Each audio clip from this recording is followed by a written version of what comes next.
आपके यहाँ पर क्या आयुष्मान योजना, यानी जो आयुष्मान योजना का जो कार्ड है दिल्ली सरकार का, क्या उसके तहत इलाज होगा? तो इस पर उन्होंने सस्पेंस बना दिया कि नहीं, इसके लिए तो आपको हॉस्पिटल आना पड़ेगा, वहीं पर आपको पता चलेगा। नमस्कार दोस्तों, टाउन हॉल टाइम्स में आप सभी का एक बार फिर से बहुत बहुत स्वागत है। और जैसा कि आप जानते हैं कि हम देश और समाज से जुड़ी हुई सभी खबरों की सच्चाई आपके सामने लाते हैं। और आज एक बहुत अच्छी खबर हम आपको बताने जा रहे हैं कि जैसा कि आप जानते हैं कि अगर आपको भारत में जीते जी नरक देखना है तो आपको सरकारी हॉस्पिटल में इलाज के बहाने जाना चाहिए। अगर आप सच में नरक देखना चाहते हैं कि नरक होता क्या है, उसकी यातनाएं क्या होती हैं, उसका मानसिक उत्पीड़न क्या होता है, उसका शारीरिक उत्पीड़न क्या होता है, ऐसा लगता है कि जैसे इंसान अपनी ज़िंदगी को कोसने लग जाता है कि यार मैंने क्या पाप किया कि जो मुझे यहाँ आना पड़ा। भारत का सरकारी अस्पताल, आज देश में जितने भी देशभक्ति की बात हो रही है, राष्ट्रवाद की बात हो रही है, उसमें से ये मुद्दा बिल्कुल गायब है। भारत में अगर हम वर्तमान स्थिति को देखें तो लगभग 12 लाख डॉक्टर की इमीडिएटली ज़रूरत है, यानी 12 लाख डॉक्टर्स की कमी है इस देश में। और लगभग 25 लाख के करीब नर्सेस चाहिए और तकरीबन 30 से 35 लाख के बीच में पैरामेडिकल स्टाफ चाहिए, यानी जो हॉस्पिटल का स्टाफ होता है वो स्टाफ चाहिए भारत के अंदर, के लोगों को सुविधाएं उपलब्ध कराई जा सकें। और जो बेड की संख्या है वो बेड तकरीबन 800 लोगों के बीच में एक बेड होना चाहिए। यहाँ पर 1500 से के करीब लोग हैं, उनके बीच में एक बेड आता है। इसके अलावा तो उपकरण हैं ही कि जितनी भी मशीनें हैं, सीटी स्कैन मशीन नहीं है सरकारी हॉस्पिटल्स में, एमआरआई मशीन्स नहीं है।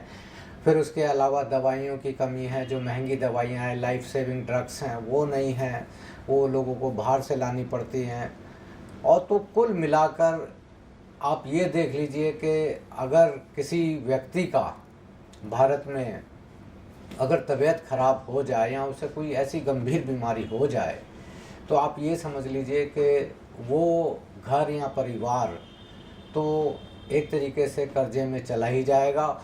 और अगर वो उसको सरकारी हॉस्पिटल में ले गए इलाज कराने के लिए और वो व्यक्ति वहाँ से जिंदा वापस आ जाए, यानी ठीक होकर आ जाए, तो ये आप उस व्यक्ति की किस्मत कहिए कि वो व्यक्ति जिसकी कोई जान पहचान नहीं, कुछ नहीं, वो उस सरकारी हॉस्पिटल से वापस आ गया, तो ये उसकी अपनी किस्मत है। वहाँ के डॉक्टर्स का इसमें 10 से 20% रोल हो सकता है, बाकी कुछ नहीं हो सकता। क्योंकि जिस तरह की जो व्यवस्था है सरकारी हॉस्पिटल्स में, वो हर जगह ऐसी ही है जिसको आप कहते हैं नारकीय जीवन। और दिल्ली के अस्पतालों में, जो देश की राजधानी है, चाहे कोई भी आप हॉस्पिटल ले लीजिए, आप एम्स ले लीजिए, सफदरजंग हॉस्पिटल ले लीजिए, लोक नायक जयप्रकाश अस्पताल ले लीजिए, जीटीबी ले लीजिए, कोई भी आप अस्पताल ले लीजिए, इनके अंदर आपको जो इलाज की सुविधा है, अगर आप एडमिट हो गए, हॉस्पिटल के अंदर चले गए, या आपकी कोई जान पहचान है, आपके कोई रिश्तेदार हैं या कोई बड़ी पहुंच वाले हैं, तो आपका काम हो जाएगा। अदरवाइज़ तो आप भूल जाइए कि वो किस तरीके से वहाँ के डॉक्टर्स आपका इलाज करेंगे।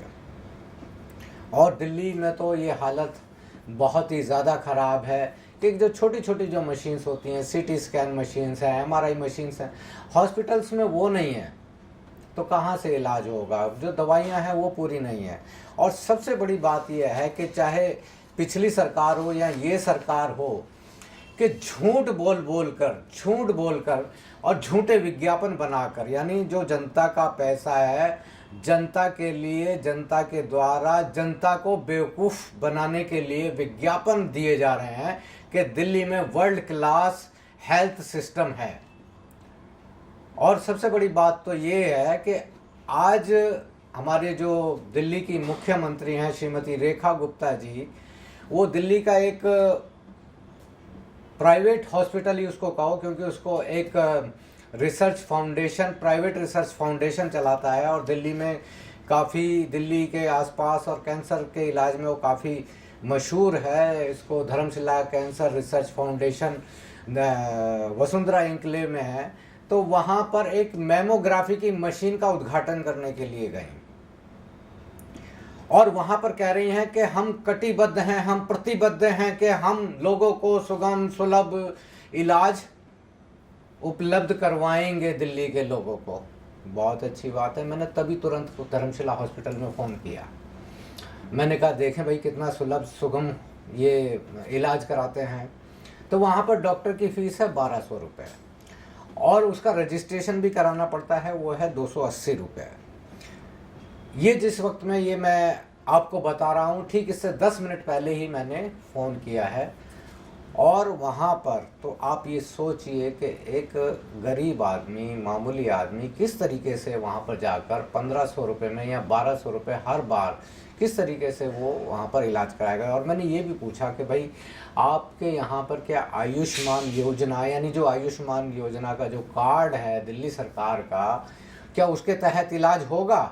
तो इस पर वो उन्होंने सस्पेंस बना दिया कि नहीं, इसके लिए तो आपको हॉस्पिटल आना पड़ेगा, वहीं पर आपको पता चलेगा कि आपका आयुष्मान योजना के तहत इलाज होगा या नहीं होगा।